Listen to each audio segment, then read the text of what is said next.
kier nyaluonge ni Josephine Jos entiere kacha achiel mondo mi okonwa aneni nyaka sani ote mage mosedonjo ang' osomno mana ote mantiere kar kanyo kachiel. Josephine machiegni miyo ane mantiere korka ote mag joneno. Erokamano Cleophas kuom miya thuoloni. Koro kawuono adhi somonu ote to wachako gi ote mar Masio Les.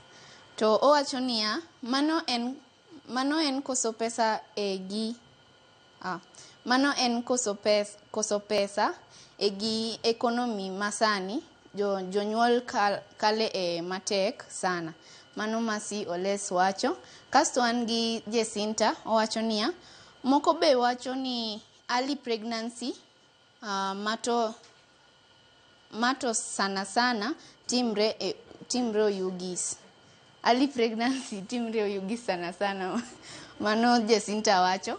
Wantiere gi mamake Owen, mano min gi Owen, owacho niya, it hurts seeing our children dropping out of school. Mano mamake Owen wacho. Wan gi Eunice Migori, koso pesa be nitiere kelo shida ne jonyuol moko be koso ga pesa emomiyo nyithindo drop out of school. To bende wan gi Fedrian Godfred nyithindo weyo sikul nikech koso pesa. Mano to adier, nyithindo moko koso ga pesa emomiyo giwe skul. To wan gi Daniel Orwa owacho niya, en mana ni piny Kenya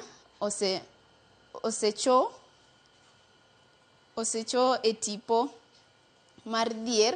Kuom ranyisi nyathi nyalo timo KCSE to bang' kalo penj to iyudo ni janyuol onge kod nyalo mar chulo school fee.